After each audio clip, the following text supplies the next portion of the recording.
नमस्कार मेरे प्यारे बच्चों, एक बार फिर से स्वागत है आपके अपने YouTube चैनल मैथ्स विधि में।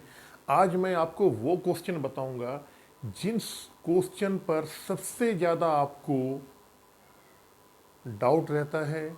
आप क्वेश्चन को रट लेते हो, लेकिन मैं गारंटी देता हूँ आज के बाद आप ना क्वेश्चन रटेंगे नहीं कभी। मैं गारंटी दे रहा हूँ, बस वीडियो पूरा देखना। आप देखो, कह रहा है 33 वस्तुओं बेचने पर 11 वस्तु के क्रय मूल्य के बराबर लाभ होता है। लाभ प्रतिशत बताएं। देखिए, पहले मैं आपको बताऊंगा बेसिक बताऊंगा। पहले क्या है, देखो, आपको मालूम है जितनी वस्तु हम लेके आते हैं उतनी ही वस्तु हमको बेचनी पड़ती हैं। अगर 33 वस्तु हम खरीद के लाए हैं तो 33 वस्तुओं को ही हमें बेचना पड़ेगा। ये आपको पता होना चाहिए कि जितनी वस्तु हम लेके आते हैं उतनी ही वस्तु हम बेचेंगे, तभी हमको मालूम पड़ेगा हमें लाभ हुआ है कि हानि हुई। और जब भी इस तरीके का कोई क्वेश्चन आएगा तो आपको सबसे पहले ये देखना है कि लाभ या हानि कितना हो रहा है। यहां कह रहा है 11 वस्तुओं के क्रय मूल्य के बराबर हानि हो रहा है, क्या लाभ हो रहा है, सॉरी लाभ हो रहा है। हमने ये मान लिया एक वस्तु का विक्रय मूल्य 1 SP और एक वस्तु का क्रय मूल्य 1 CP है। ठीक है ना। अब देखो कैसे, 33 वस्तुओं को बेचने पर यानी कि हमारा जो ओवरऑल टोटल होगा CPU क्या हो जाएगा, हमारा 33 SP हो जाएगा। जब 33 वस्तु हम बेच रहे हैं, 33 वस्तु हम लेके भी आई होंगे, तो CP, अगर हम ओवरऑल CP की बात करें तो कितना हो जाएगा, 33 CP। लाभ कह रहा है 11 वस्तुओं के क्रय मूल्य के बराबर, और एक वस्तु का क्रय मूल्य क्या है, 1 CP। तो लाभ क्या हो जाएगा आपके यहाँ पे, लाभ आ जाएगा 11 CP। अब देखो, ये तीन चीजें आ गई। हम क्या करेंगे, आपको मालूम है कि लाभ कब होता है। लाभ सेलिंग प्राइस बराबर कॉस्ट प्राइस प्लस लाभ, यही तो होता है। नहीं सॉरी, हाँ सही है, सही है। सेलिंग प्राइस बराबर कॉस्ट प्राइस प्लस लाभ। सेलिंग प्राइस क्या है हमारा, 33 SP, 33 SP। कॉस्ट प्राइस क्या है, 33 CP। और लाभ क्या है हमारा, 11 CP, 11 CP। अब हम क्या करेंगे, हम यहां से सेलिंग प्राइस का और कॉस्ट प्राइस का क्या निकाल लेंगे, रेशियो निकाल लेंगे। कैसे निकालेंगे, देखो आप, तो हमारा आ जाएगा 33 SP बराबर, ये हो जाएगा 44 CP। तो CP अपॉन SP क्या आ जाएगा आपका, 11×3 = 33, 11×4 = 44, काट लेंगे तो 3/4।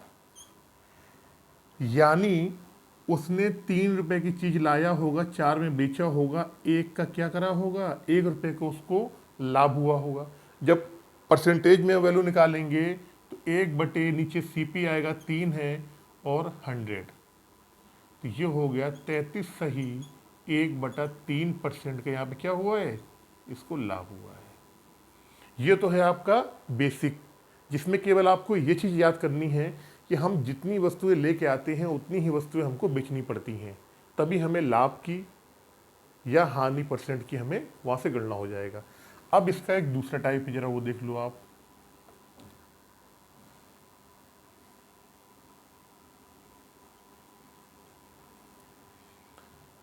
हमने ये मान लिया, अब जब भी क्वेश्चन देखेंगे ना, जब भी हमें देखना, तो ये लाइन बहुत इंपॉर्टेंट है ऐसे क्वेश्चनों में।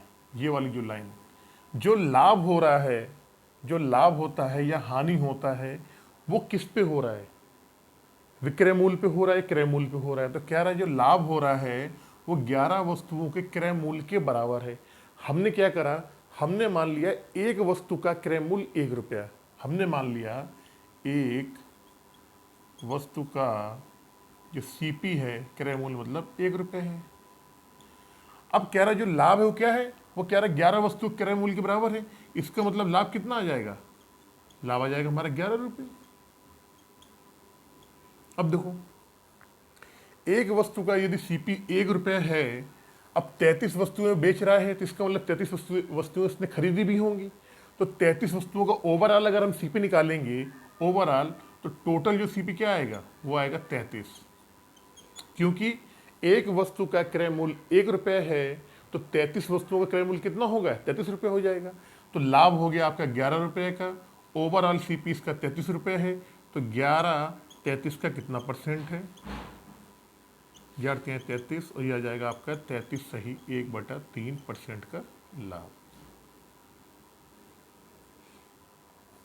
ये दो तरीके हैं आपके, मैंने दोनों तरीके से मैंने आपको बताया।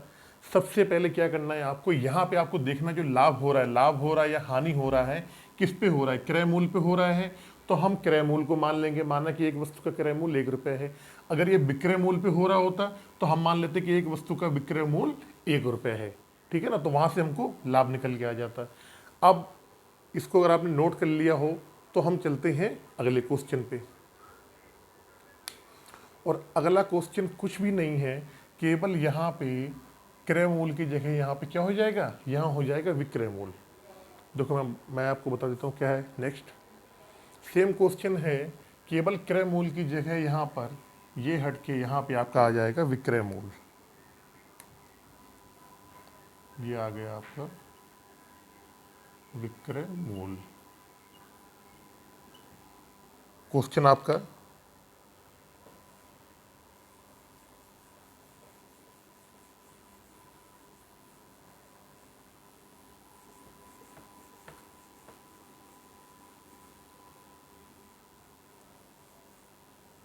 देखिए, अब कह रहा है क्वेश्चन में कि 33 वस्तुएं बेचने पे 11 वस्तुओं के विक्रय मूल्य के बराबर लाभ होता है। मैंने आपको बताई दो चीज़ें, फिर से रिपीट कर रहा हूँ। हम जितनी वस्तुएं लेके आते हैं उतनी ही वस्तुएं हम बेचते हैं। अगर 33 हम बेच रहे हैं तो 33 लेके भी आए होंगी, तभी 33 बिकी होंगी। दूसरी बात, अब हमने ये देखा कि जो लाभ है, वो जो लाभ है क्या है, 11 वस्तुओं के विक्रय मूल्य की बराबर है। यहां बताएंगे दूसरा टाइप, पहले बता रहे हैं आपको तीसरा टाइप। देखो क्या होगा, हमने मान लिया एक वस्तु का क्रय मूल्य 1 रुपये है और एक वस्तु का विक्रय मूल्य है, एक वस्तु का क्रय मूल्य है 1 सीपी और एक वस्तु का विक्रय मूल्य है 1 एसपी। तो देखो पहले लाभ देखो, लाभ क्या आ रहा है कि 11 वस्तुओं के विक्रय मूल्य के बराबर। एक वस्तु का विक्रय मूल्य क्या है, हमने माना 1 एसपी, तो लाभ क्या हो जाएगा 11 एसपी। अब ओवरऑल अगर देखा जाए हमारा कॉस्ट प्राइस और सेलिंग प्राइस, यानी क्रय मूल्य बिक्री मूल्य, 33 वस्तुएं अगर हमने खरीदी हो, बेची हैं तो हमने खरीदी भी होंगी, तो 33 वस्तुओं का कुल क्रय मूल्य क्या होगा 33 सीपी, और 33 वस्तुओं का कुल विक्रय मूल्य क्या होगा 33 एसपी। अब देखो हम क्या करेंगे, यहाँ पे ये इसके मान रख देंगे। आपको मालूम है कि सेलिंग प्राइस जो होता है वो क्या होता है, कॉस्ट प्राइस में अगर हम लाभ जोड़ देंगे तो यही आता है हमारा, क्या होता है selling price, cost price plus लाभ होता है। ये आपको फार्मूला मालूम है, क्रय मूल्य विक्रय मूल्य होता है क्रय मूल्य प्लस लाभ। अगर कोई चीज़ आप 10 रुपये के आप खरीद लेके आए हो और 2 रुपये का आप लेते हो, लाभ तो 12 में बेचते हो, ठीक है ना।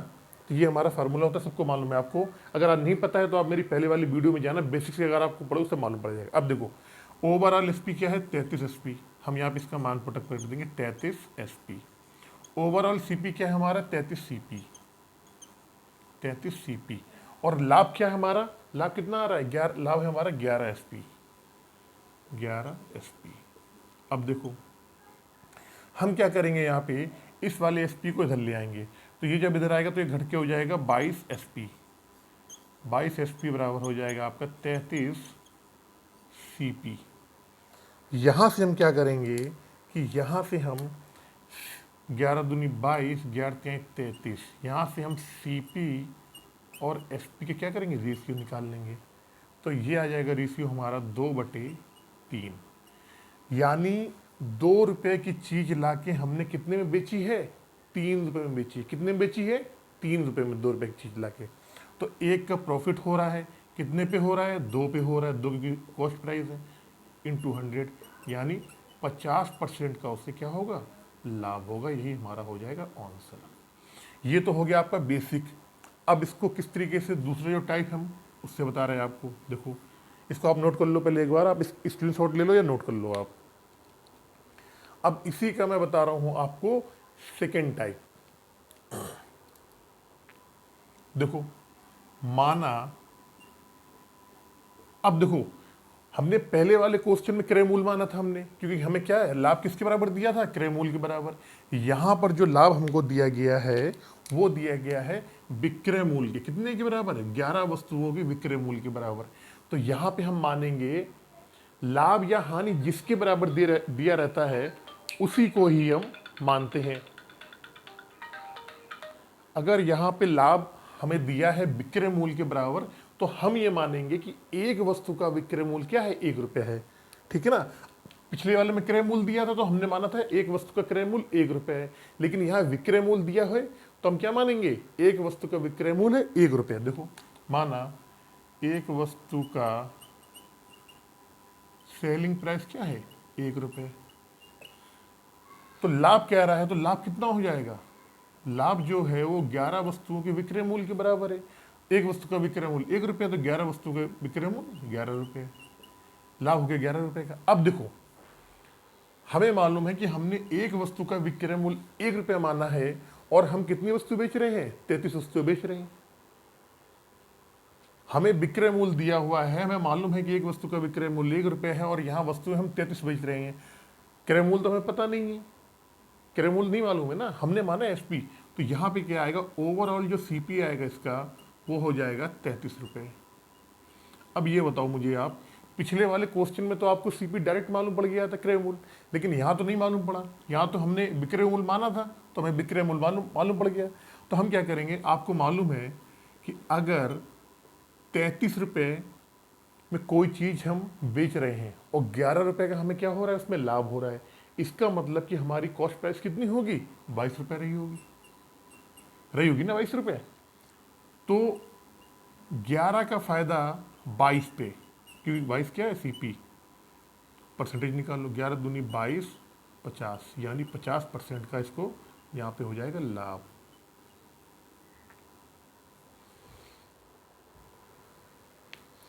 मैं फिर आपको बता रहा हूँ, मेन पॉइंट जो बता रहा हूँ मैं आपको, हमें इन क्वेश्चनों में देखना है जो लाभ या हानि होता है, यहाँ पे लाभ हो या हानि हो वो किसके बराबर हो रहा है, जिसके बराबर होगा उसी को हम मानेंगे। यहाँ पे पिछले वाले क्वेश्चन में क्रय मूल्य के बराबर हो रहा था लाभ, तो हमने मान लिया था एक वस्तु का क्रय मूल्य 1 रुपये है, ठीक है ना। तो 11 वस्तु क्रय मूल्य 11 रुपये आ गया था। तो जिसके बराबर लाभ या हानि होगी उसी को मानेंगे, और इस तरीके से क्वेश्चन आप सारे कर लेंगे।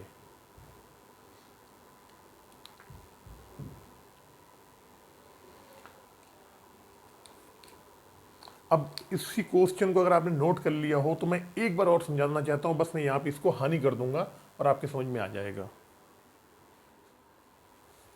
देखो स्क्रीनशॉट ले लो आप इसका, जल्दी से नोट कर लो, फिर मैं इसको इरेज करता हूं। और यहां पे सेम क्वेश्चन है, बस मैंने यहां पे हानि कर दिया। यहां पे क्वेश्चन पूरा सेम है,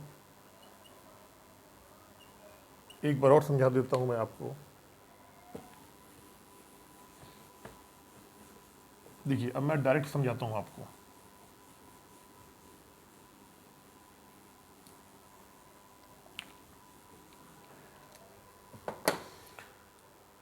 देखो कह रहा 33 वस्तुएं बेचने पे 11 वस्तु के विक्रय मूल्य के बराबर हानि होती है। हानि या लाभ किस पे हो रहा है, यहाँ पे हानि हो रही है, वैसे बता रहा हूँ, हानि हो रही है 11 वस्तु के विक्रय मूल्य के बराबर। तो हमने मान लिया एक वस्तु का विक्रय मूल्य है 1 रुपये, तो 11 वस्तु के विक्रय मूल्य कितना आएगा, 11 रुपये। तो जो हमारी हानि होगी कितना हो गया, हानि होगी हमारी 11। अब एक वस्तु का विक्रय मूल्य 1 रुपये है तो 33 वस्तुओं का विक्रय मूल्य क्या आया होगा, 33 रुपये आया होगा। तो ओवरऑल जो हमारी सेलिंग प्राइस हो कितना है, वो है 33। अगर किसी सौदे में सेलिंग प्राइस 33 रुपये है, हानि 11 की हो रही, यानी कॉस्ट प्राइस कितना होगा उसका, कॉस्ट प्राइस कितना होगा उसका, 44 रहा होगा। भाई 44 की चीज़ आपने खरीदी और आपने 33 में उसको बेच दिया, तो आपको 11 रुपये का हानि हो जाएगी।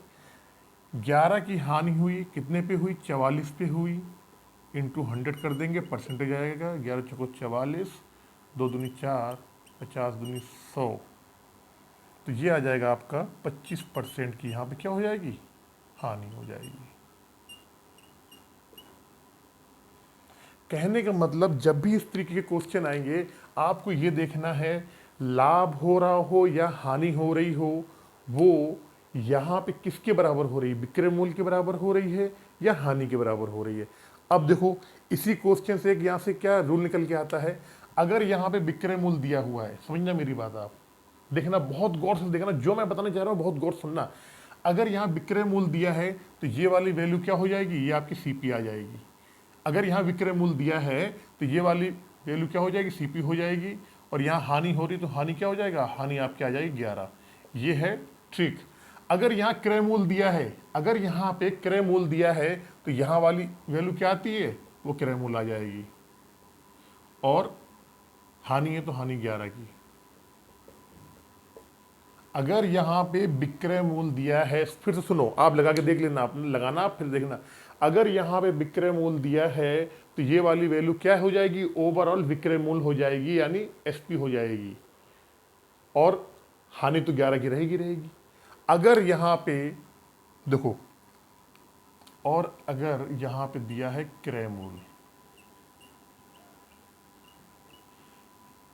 मैं आपको इस तरीके से इंडिकेट कर देता हूं ताकि आपको ये चीज समझ में आ जाए। ये वाला ये आएगा यहाँ पे और इसका आएगा यहाँ पे, ये आपको समझ में आ रहा होगा।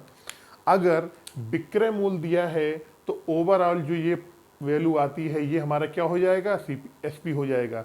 अगर यहाँ पे क्रय मूल्य दिया है तो ये वाली वैल्यू क्या हो जाएगी, हमारी क्रय मूल्य हो जाएगी। और हानि तो दोनों में वही रहेगी। आप इसको सॉल्व करके देखना, लगा लेना, ये इसका एक शॉर्ट ट्रिक है। चलते हैं नेक्स्ट क्वेश्चन की तरफ।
कह रहा है कि 21 वस्तुओं का क्रय मूल्य 18 वस्तु के विक्रय मूल्य के बराबर है।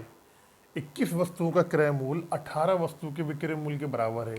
तो हमने मान लिया एक वस्तु का क्रय मूल्य 1 सीपी और एक वस्तु का विक्रय मूल्य 1 एसपी। तो कैसे आएगा, देखो पहले आप, कह रहे 21 का सीपी किसके बराबर है, 18 के एसपी यानी सेलिंग प्राइस के बराबर है। अब देखो यहाँ से, तो हम क्या करेंगे, यहाँ पे हम सीपी का और एसपी का रेशियो निकाल लेंगे। अब ये ना पूछना कि सर सीपी क्या होता है, एसपी क्या होता है, अरे ये कॉस्ट प्राइस होती है, सेलिंग प्राइस होती है। मेरे दिमाग में आ गया कि कुछ बच्चे पूछेंगे सर ये क्या लिख दिया आपने। अब देखो ये आ जाएगा आपका 18/21, इससे काट लेंगे, 6 त्रिक 18, 7 त्रिक 21, यानी उस व्यक्ति ने 6 रुपए की चीज खरीदी होगी, साथ में बेच दी है, 1 रुपए क्या हो रहा है, उसे फायदा हो रहा है। तो परसेंटेज निकालने के लिए एक का फायदा किस पे हो रहा है, 6 पे हो रहा है, नहीं क्रय मूल्य पे, इंटू 100। 3 दूनी 6, 50 दूना 100, 16 सही 2/3% क्या हो जाएगा यहाँ पे, यहाँ लाभ क्या हो जाएगा उसको, इतने का लाभ हो जाएगा। जल्दी से आप नोट कर लें इसको। चलते हैं नेक्स्ट क्वेश्चन पे। देखो बच्चों, कह रहा है 18 टॉफी बेचकर, बिल्कुल जो मैंने पहले आपको बताया बिल्कुल सेम क्वेश्चन है, वही बिल्कुल वही कॉन्सेप्ट लगेगा। 18 टॉफी बेचकर एक विक्रेता 2 टॉफी के विक्रय मूल्य के बराबर हानि प्राप्त करता है। हमने आपको क्या बताया, आप क्या करेंगे, देखो हानि हो रही है और किसके बराबर हो रहा है, 2 टॉफी के विक्रय मूल्य के बराबर। हमने बोला आपको कि सबसे पहले यहां देखते हैं कि यहां पे क्या हो रहा है, हानि किस पे हो रही है, विक्रय मूल्य पे हो रही है, क्रय मूल्य पे। यहाँ विक्रय मूल्य पे हो रही है तो हमने मान लिया कि एक टॉफी का विक्रय मूल्य कितना है, 1 रुपये है, तो 2 टॉफी का विक्रय मूल्य कितना हो जाएगा, 2 रुपये हो जाएगा। यानी हानि जो आएगी आपकी वो आ गई 2 रुपये।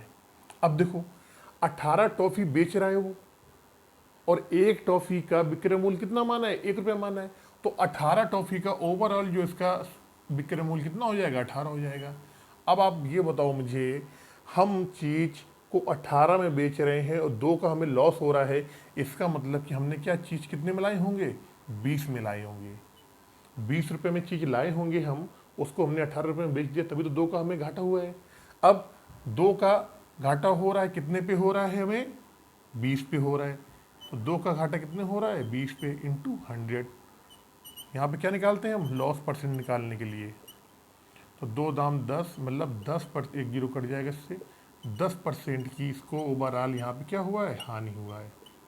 अच्छा, मैंने आपको बताया था कि ट्रिक, जो बिल्कुल छोटी ट्रिक मैंने बताई थी आपको, वो मैंने क्या बताई थी आपको कि आपको ये देखना है कि यहाँ पे जो हानि या लाभ हो रहा है किस किस पे हो रहा है, विक्रय मूल्य पे हानि या लाभ हो रहा है ना। तो हम क्या करेंगे, यहाँ पे हानि पहले लिख देंगे ऐसी सेम। हानि हमारी कितनी है, 11, 11 नहीं सॉरी 2। हानि 2 टॉफी के विक्रय मूल्य के बराबर हो रहा है, तो हानि कितनी हो गई, 2 की हो गई। अब अगर यहाँ विक्रय मूल्य लिखा है तो शुरू में जो भी यहाँ पे वैल्यू आती है वो हमारा क्या हो जाएगा, सेलिंग प्राइस हो जाएगा, ये सेलिंग प्राइस। अब आपको मालूम है सेलिंग प्राइस 18 है, हानि 2 की हो रही, तो कॉस्ट प्राइस तो ऑलरेडी कितने का होगा, 20 का होगा। यहाँ सॉल्व कर लेंगे, 2/20 इंटू 100 बराबर क्या आएगा, 10% की हानि हो जाएगी। अब देखो इसी सवाल को मैं थोड़ा सा आपके लिए चेंज कर रहा हूं, बस आप देखते जाना, थोड़ा सा चेंज कर रहा हूं। अगर ये तो कंडीशन कब आया, जब आपका दिया है विक्रय मूल्य, किस पे आया, ये विक्रय मूल्य पे आया।